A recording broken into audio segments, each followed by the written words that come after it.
João capítulo 12, versículos 44 ao 50. Uma das coisas mais difíceis para nós é sermos obedientes.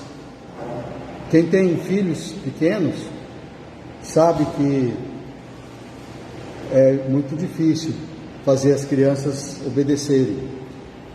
E os adultos também.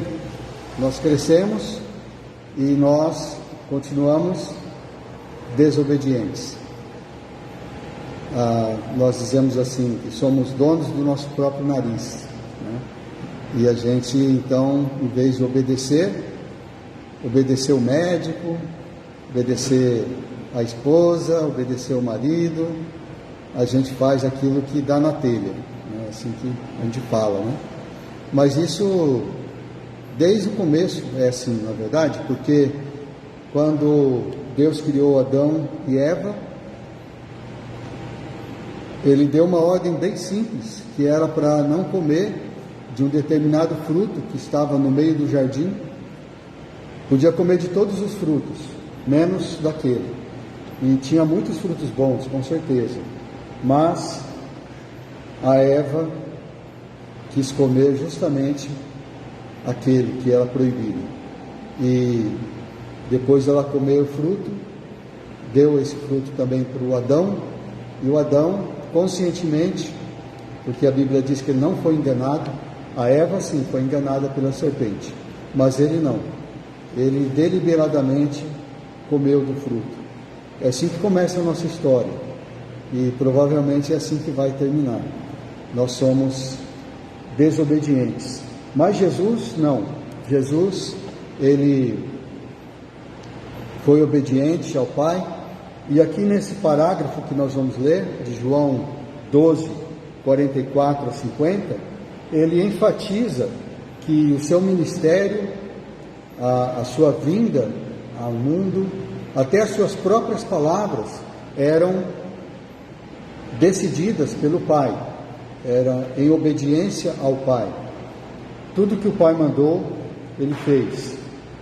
Ele, em outra parte na Bíblia, diz que ele foi obediente até a morte, e morte de cruz.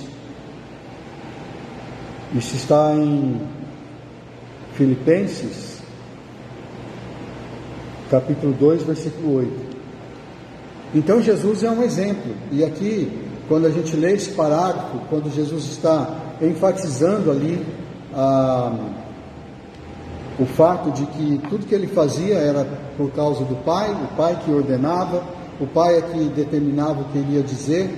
Então, está nos mostrando aqui que é melhor obedecer. Nós também devemos seguir o exemplo de Jesus, porque é melhor obedecer.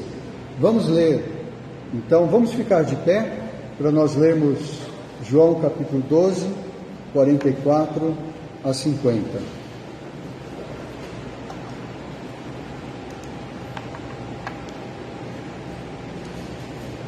E Jesus clamou, dizendo: quem crê em mim, crê não em mim, mas naquele que me enviou.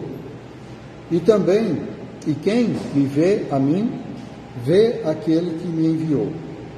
Eu vim como luz para o mundo, a fim de que todo aquele que crê em mim não permaneça nas trevas.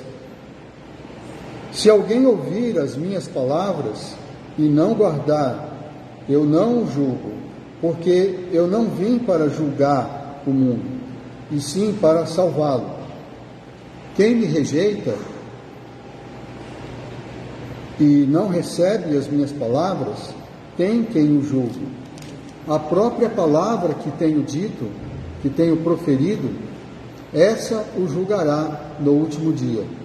Porque eu não tenho falado por mim mesmo, mas o Pai que me enviou, esse me tem prescrito o que dizer e o que anunciar. E sei que o seu mandamento é a vida eterna. As coisas, pois, que eu falo, como o Pai me tem dito, assim falo. Vamos orar? Obrigado, nosso Deus, te agradecemos pela leitura da tua palavra, pedimos que tu abençoes a meditação e que o teu Espírito possa falar em nossos corações, que possa transformar, Senhor, o nosso coração em um coração obediente a ti, para podermos cumprir os teus mandamentos, e que possamos, Senhor, assim ter a certeza de que tu nos darás a vida eterna pela fé, pela tua graça, e que nós estaremos um dia contigo. Nesse tempo, Senhor, em que o mundo enfrenta tantas aflições, tantas incertezas, tantos clamores de guerra, nós, pela tua palavra, nos alegramos, porque sabemos que está próxima a tua vinda. E quando tu vieres, Senhor, nós estaremos para sempre contigo. Mas enquanto estamos aqui, nós devemos ser obedientes conforme a tua palavra. E há muito sofrimento, Senhor, que ainda temos que passar, mas que nós possamos obedecer conforme diz a tua palavra. Nós te agradecemos, pedimos a tua bênção para esse momento de meditação e pedimos também pelos irmãos que não estão aqui hoje. Em nome do Senhor Jesus. Amém. Amém. Obrigado, podeis assentar. É melhor obedecer. Aqui nós podemos ver que há pelo menos 3 vantagens de se obedecer a Deus, de ser obediente a Deus e a sua palavra. E a primeira vantagem é que a obediência a Deus evita o caminho das trevas, evita os caminhos das trevas. Quem obedece a Deus, como Jesus diz aqui nos versículos 44 a 46,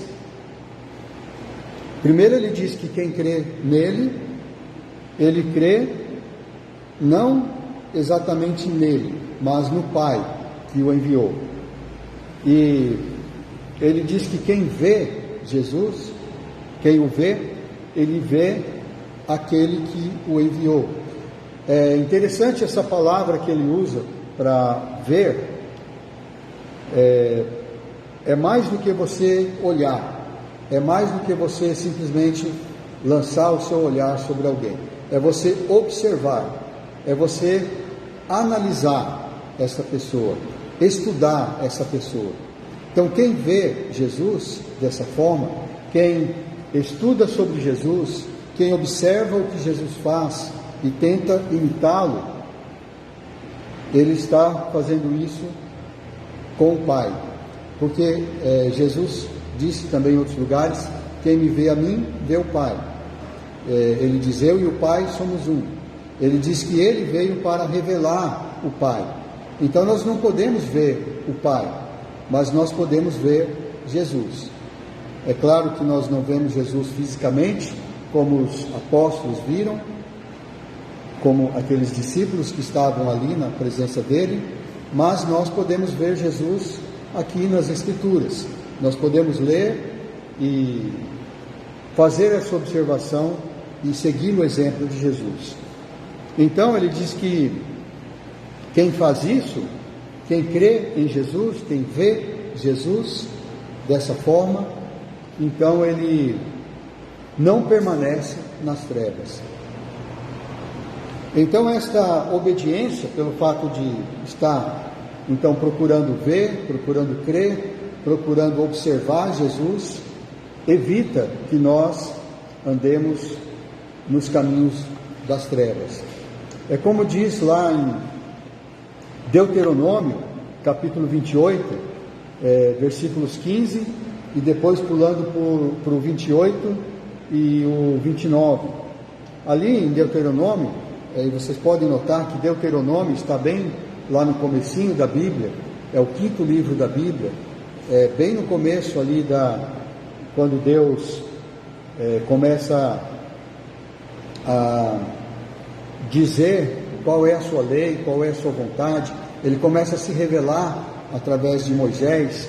Então ele disse essas palavras através de Moisés: será, porém, que se não deres ouvido à voz do Senhor teu Deus, não cuidando em cumprir todos os seus mandamentos e os seus estatutos que hoje te ordeno, então virão todas essas maldições sobre ti e te alcançarão. Aí ele dá uma lista grande de maldições. Esse discurso ele foi proferido quando eles entraram na Terra Prometida, quando eles, aliás, antes de entrarem na Terra Prometida, estando ali à margem do Rio Jordão, antes de atravessar. E era para ser proferido também esse discurso, essas palavras, quando eles atravessassem, o que aconteceu com Josué, porque Moisés não pôde atravessar. E aí, depois, no final dessa lista, ele diz, a partir do versículo 28, o Senhor te ferirá com loucura, com cegueira e com perturbação de espírito. Apalparás ao meio-dia, como o cego apalpa nas trevas, e não prosperarás nos teus caminhos. Porém, somente serás oprimido e roubado todos os teus dias, e ninguém haverá que te salve. Então, quem não obedece, quem não atenta para as palavras de Deus, para obedecer, para guardar, para cumprir tudo que está escrito, desde ali do começo da Bíblia, desde o começo do Antigo Testamento, até o final, até os nossos tempos hoje, porque a palavra de Deus ainda está em vigor, né? Jesus disse, passarão os céus e a terra, mas a minha palavra não vai passar. Então, céus e a terra ainda não passaram, muito menos a palavra do Senhor. Então, quem não atenta para ler, para conhecer, para obedecer os mandamentos, então uma dessas maldições é andar nas trevas. Então Jesus está dizendo aqui, se você crê em mim, você crê no Pai. Se você me vê, você fica me observando para fazer o que eu faço, você está fazendo isso com o Pai, você está observando o Pai e fazendo o que Ele faz, o que Ele ordena. Se você faz isso, Ele diz, você não vai andar em trevas. Quem faz isso não vai permanecer nas trevas. Não é bom a gente ter luz para a gente caminhar? Quando a gente anda no escuro, a gente está sujeito a tropeçar, a gente está sujeito a cair, a gente precisa de luz. A gente colocou aqui, né? A gente não, né? Foi o Alcir, né? E quem mais, Alcir, ajudou você? O Marcos, né? O irmão da Tânia, e o Alcir e a Tânia, né? Providenciando ali, trazendo as coisas, mandando vir, né? Para colocar lâmpadas aqui, porque a gente precisa de iluminação, né? Sem luz a gente não faz nada. Se desse uma pane aqui, na hora que o Alcir estivesse colocando a lâmpada, ligar um fio errado aí, dar um curto-circuito, aí não ia nem poder ter culto aqui, a gente ia ter que fazer culto em outro lugar. Ou então a gente arrumava umas velas, né? Uma vez aconteceu aqui na igreja, várias vezes aconteceu isso, mas eu lembro uma vez em especial, que a gente estava no meio do culto, no meio da pregação, eu que estava pregando na hora, e tinha uma tempestade e a luz acabou. E aí eu orei, né? Pedi para Deus, faz a luz voltar, né? E aí eu criei, né? Com todo o meu coração, Senhor, que volte a luz. E eu falei para todo mundo, logo a luz vai voltar. Mas Deus não ouviu minha oração, Ele queria que eu pregasse no escuro, né? Ainda bem que eu tinha tudo na cabeça, né? São só 3 pontos sempre, né? Então é fácil, né? Eu tinha os 3 pontos na cabeça, os pontos da pregação, e aí eu fui falando, né? E eu consegui concluir a pregação. E logo que eu terminei, a luz voltou, né? Mas é difícil você estar sem luz, né? E quando a gente fala deste mundo, né? Você andar nas trevas espirituais, você andar nas trevas, você anda em ansiedade, você não sabe o que fazer. Mas se você obedece, fica fácil. Não é assim? Mesmo que você estiver andando no escuro, se tiver alguém dizendo para você, de vez em quando a gente faz essa brincadeira na reunião de casais, né? Coloca lá a venda e a esposa fica dizendo para o marido, ou o marido para a esposa, né? Vira à direita, vira à esquerda, né? E vai indo assim. Se tem alguém te guiando, fica fácil. Então, é como se você não estivesse andando nas trevas. Então é assim com a palavra de Deus, é assim com a vida espiritual. Quem crê em Jesus, quem obedece, ele não anda, ele evita andar nas trevas. Uma outra vantagem para quem obedece a palavra de Deus é que ele evita o julgamento pela própria palavra. Ele evita ser julgado. Porque nos versículos 47 e 48, Jesus disse que se alguém ouvir as suas palavras e não guardar, ele nem precisa julgar. Ele disse: eu não vim para julgar, eu vim para salvar. Porque quando Jesus veio a primeira vez, quando ele vier a segunda vez, ele virá para julgar. Mas quando ele veio a primeira vez, ele não veio para julgar, ele veio para salvar. Ele tinha uma missão específica, era viver, fazer o bem, ensinar, ser rejeitado e morrer na cruz pelos nossos pecados.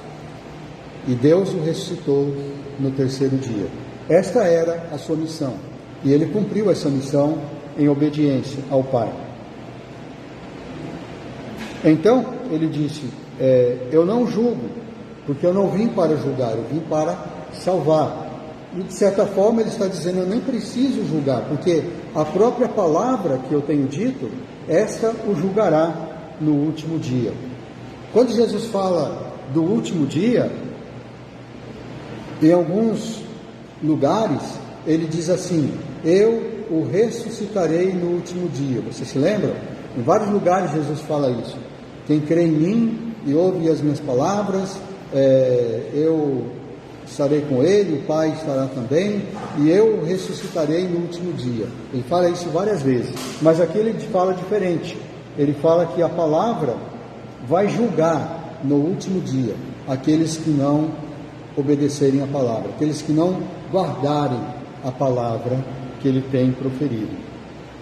As palavras têm muito poder, e dependendo de quem fala essas palavras, o poder aumenta, o poder se intensifica. As palavras de Jesus são poderosas, porque quem está proferindo é Jesus. As palavras do Pai são poderosas, porque quem está proferindo é o Pai. Não é pela palavra que o mundo foi criado. Deus disse: haja luz, e houve luz. Ele disse: haja isto, haja aquilo, né? Ele só, pela palavra, ele foi criando. A palavra de Deus é poderosa, porque quem está proferindo a palavra é Deus. Mas a nossa palavra, nós como simples mortais, nós também temos poder em nossas palavras. Tiago fala, por exemplo, que ele fala do poder da língua. Fala: olha, a língua é um pequeno órgão do corpo, né? Se você for tentar esticar sua língua, ela é bem elástica, né? Ela pode esticar bastante, mas ela é um órgão pequeno comparado com o restante do corpo. Mas ele fala que a língua, esse órgão do corpo, ele pode colocar o mundo em chamas. De certa forma ele fala dessa forma, né? Que você pode incendiar, você pode matar com a sua palavra. Então a nossa palavra, ela tem poder também. Nós devemos tomar cuidado com a nossa palavra, porque a nossa própria palavra ela também pode nos condenar. Quando Jesus, ele contou aquela parábola das minas, ou a parábola dos talentos, ele fala de 3 servos, né? Quando o Senhor vem, ele tinha deixado aos seus cuidados, para um ele deixou 10 minas, para outro ele deixou 5, para outro ele deixou 1, é mais ou menos isso, né? E aí, aquele que tinha 10, ele entregou 20, ou ele tinha 5 e entregou 10, é uma coisa assim, né? Acho que ele tinha 5, né? Foi um era 5, o outro era 2, o outro era 1, eram, a gente também não sabe, mas ela tá chutando ali, né? Mas era assim, né? Ele dobrou, né? Ele tinha 5, dobrou, ficou 10. O outro tinha, vamos dizer 2, né? Tinha 2, dobrou, entregou 4. E o outro que recebeu 1, ele só entregou aquela 1 de volta. E aí ele disse, né? A desculpa dele, né? Quando ele foi entregar para o Senhor, falou: eu sei que o Senhor é muito rigoroso, o Senhor é um homem que tira onde não colocou, o Senhor é um homem que colhe onde não semeou, então eu fiquei com medo, então eu peguei a sua mina e escondi na terra, né? E aqui está a sua mina, eu guardei ela bem guardada. E aí o Senhor ficou bravo com ele, disse: então eu vou te pegar com as suas próprias palavras, as suas próprias palavras vão te condenar. Você sabia que eu sou um homem rigoroso? Você sabia que eu colho onde não semeei, que eu retiro onde eu não depositei? Então, se você sabe isso, pelo menos você devia ter depositado essas minas num banco, porque aí quando chegasse, eu ia receber com juros. Então você é um servo mau e negligente. E esse servo, então, ele foi lançado nas trevas. Jesus fala isso nessa parábola, provavelmente para mostrar que vai acontecer no juízo final. Você vai estar diante de Deus. Você vai ter que prestar contas a Deus de tudo que você fez, de tudo que você falou. E não tem desculpa para você. Se você vier com essas desculpas que você costuma dar para não obedecer, não vai colar, não vai funcionar. E lá também, em Lucas,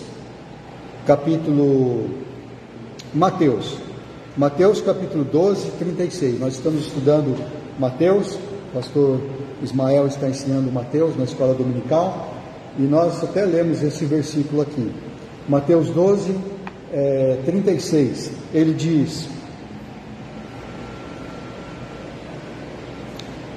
que de toda palavra frívola que proferirem os homens, dela darão conta no dia do juízo.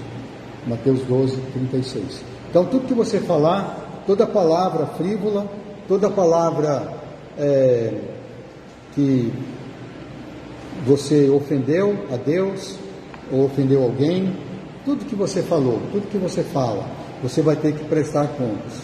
Então você vai, eu fico imaginando, né, como que vai ser isso, né? Vai demorar, não vai? Né? A gente fala tanta coisa, não é? A gente fala tanta besteira, né?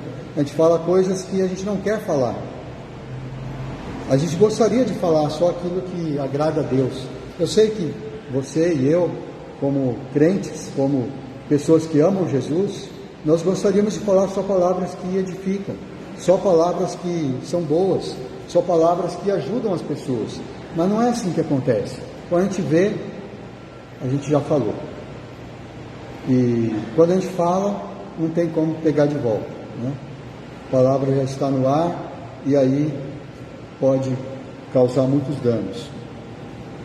E a gente vai ter que prestar contas de tudo que a gente falou. Imagina aqueles que não obedecem a Deus, aqueles que leem a palavra de Deus, desprezam, ou aqueles que nem leem, mas eles ouvem de alguma forma, eles tomam conhecimento de alguma forma e eles simplesmente rejeitam, desprezam. Eles também vão ter que prestar contas. Então, se você obedecer a palavra de Deus, você terá essa vantagem, você vai evitar esse julgamento no último dia, julgamento pela própria palavra. E a terceira vantagem que nós encontramos aqui nesse texto, de ser obediente, de obedecer a palavra de Deus, é evitar a condenação do inferno. Evitar a condenação do inferno. Nos versículos 49 e 50, Jesus continua enfatizando que ele não fala por si mesmo, mas ele fala o que o Pai mandou ele dizer. Ele diz que o Pai tem prescrito, né? Como se o Pai ditasse, né, o que ele tem que dizer. E é isso que ele dizia. E é isso que ele disse. E aí ele diz no versículo 50: eu sei que o seu mandamento é a vida eterna. A gente pode interpretar de várias maneiras esta frase, né? Quando ele diz que o mandamento de Deus é a vida eterna, ele pode estar querendo dizer, e eu acho que sim, ele está dizendo isso, que Deus ordenou que todo aquele que crê em Jesus tenha a vida eterna, porque Deus amou o mundo de tal maneira que deu o seu Filho unigênito, para que todo que nele crê não pereça, mas tenha a vida eterna. Então o mandamento que Deus deu para Jesus, o Filho, é que ele viesse, morresse no nosso lugar, para pagar os nossos pecados, para que nós pudéssemos ter a vida eterna, para que todo que nele crê não pereça, mas tenha a vida eterna. Mas por outro lado, a gente pode também interpretar essa palavra, esta frase, que o seu mandamento é a vida eterna, de outra maneira. A gente pode interpretar que quem obedece o mandamento de Deus, quem obedece os seus mandamentos, ele tem a vida eterna. Ele ordenou que nós crescêssemos em Jesus. E nós vimos até na última pregação da semana passada, a gente viu que crer não é, né, você fala que crer não é só você, né, dizer da boca para fora, mas é você colocar a sua própria vida aos cuidados daquele de quem você diz que crê, né? Aquele em quem você diz que crê, que é o Senhor Jesus. Colocar a sua vida, né, aos seus cuidados. Então quem obedece o mandamento, ele tem a vida eterna. Isso já estava dito desde o Antigo Testamento. Em Neemias, capítulo 9, versículo 29, por exemplo, ele diz: testemunhaste contra eles. Ele está dizendo isso numa oração. Testemunhaste contra eles, para que voltassem à tua lei. Porém eles se houveram soberbamente e não deram ouvidos aos seus mandamentos, mas pecaram contra os teus juízos, pelo cumprimento dos quais o homem viverá. Então, olha as palavras dele, do Neemias: pecaram contra os teus juízos, ou seja, palavra de Deus, pelo cumprimento dos quais o homem viverá. Então, se eles não tivessem pecado contra os juízos, mas se eles tivessem cumprido os juízos de Deus, eles viveriam, porque o cumprimento do mandamento de Deus, cumprimento dos juízos de Deus, a obediência à palavra de Deus traz vida. Não é só Neemias que fala isso, mas em outros lugares também na Bíblia nós temos essa palavra. E até mesmo no Novo Testamento nós encontramos esta ideia, porque no Novo Testamento isso não mudou. Há quem crê que no Antigo Testamento você vivia, né, você era salvo pela lei, e agora no Novo Testamento você é salvo pela graça. Não é isso. A verdade é que a única maneira de nós sermos salvos, tanto os santos do Antigo Testamento quanto os do Novo Testamento, a única maneira de nós sermos salvos é pela graça de Deus, é pela fé, né? É pela graça de Deus mediante a fé. Davi foi salvo pela fé. Ele não foi salvo porque ele cumpriu os mandamentos, porque ele não cumpriu.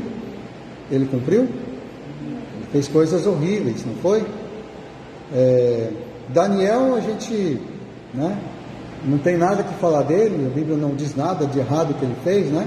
Mas com certeza alguma coisinha ele deve ter feito, né? Alguma coisinha ali escondida ele deve ter feito. Se ele não fez, né, ele já nasceu em pecado, né? Nós já nascemos em pecado. Então não tem como você ser salvo só pela obediência. Mas aquele que crê, ele obedece. O sinal de que alguém crê é que ele obedece. Porque se ele não obedece, é sinal que ele não creu. Então quem obedece, ele tem a vida eterna, tanto no Novo quanto no Antigo Testamento. Então, por exemplo, Jesus, ele fala em Lucas, capítulo 6, versículo 36, que não há árvore boa que dê mau fruto, nem tampouco árvore má que dê bom fruto. Porquanto cada árvore é conhecida pelo seu próprio fruto. Porque não se colhem figos de espinheiros, nem dos abrolhos se vindimam uvas. O homem bom, do bom tesouro do seu coração, tira o bem, e o mal, do mau tesouro do seu coração, tira o mal. Porque a boca fala do que está cheio o coração. E aí ele completa com o versículo 46: por que me chamais Senhor, Senhor, e não fazeis o que eu vos mando? Então, se você crê, se você chama Jesus de Senhor, se você aceitou Jesus como seu Senhor e Salvador, você tem que obedecer. É inevitável. Como você pode chamar Jesus de Senhor se você não faz o que Ele manda? Então uma coisa está ligada com a outra. Mas é como o pastor Alden falava, a gente não pode colocar a carruagem na frente dos bois, né? Então, se você fala que você é salvo por obedecer a lei, você está colocando a carruagem na frente dos bois. São os bois que puxam a carruagem, ou a carroça, ou o carro, né? Os bois ou o cavalo, né?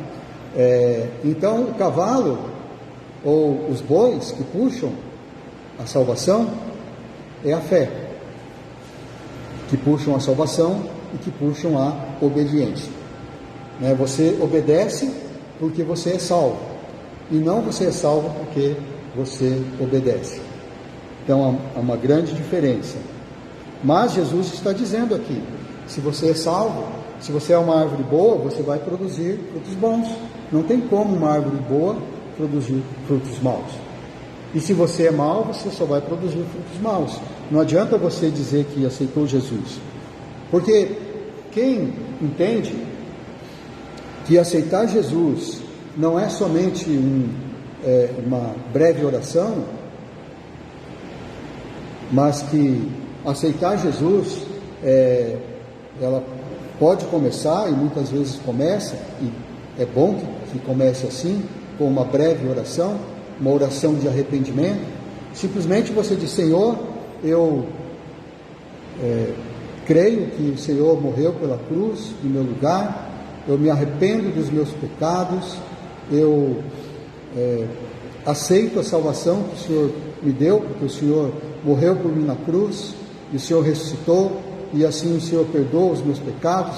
Então eu quero declarar que eu creio no Senhor, que hoje eu me arrependo dos meus pecados, hoje eu recebo o Senhor como meu Salvador, como Senhor da minha vida. Esta é uma uma oração, é um exemplo de oração que você pode fazer, e não tem palavras mágicas, mas é aquilo que sai do fundo do seu coração. É assim que começa. Mas não é só isso. Não significa que se você fez essa oração, está tudo bem, agora você pode voltar a fazer o que você fazia antes, né? Não é assim.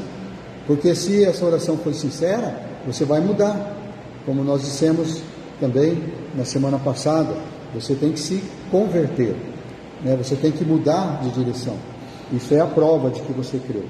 Então, quem obedece, ele tem essa vantagem. Ele evita a condenação do inferno. Porque Jesus diz aqui, no versículo 50, que o mandamento de Deus é a vida eterna. Então, se você crê, você vai também obedecer e você vai ter a vida eterna. Então, irmãos, que nós possamos entender, nós possamos observar Jesus, nós possamos então obedecer, para que estas vantagens estejam sobre nós, né?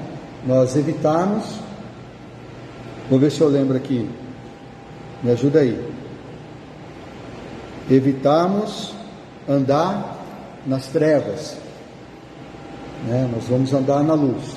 Evitarmos a condenação pela palavra, né? O julgamento pela palavra, e evitarmos a condenação do inferno pela obediência. Isso me faz lembrar aquela música que a gente canta às vezes, que fala: crer e observar. Vamos ver se eu consigo. Em Jesus confiar, sua lei observar, ó que gozo, que bênção, que paz, satisfeitos guardar tudo quanto ordenar, alegria perene nos traz. Crer e observar tudo quanto ordenar, o fiel obedece ao que Cristo mandar. Amém. Vamos obedecer.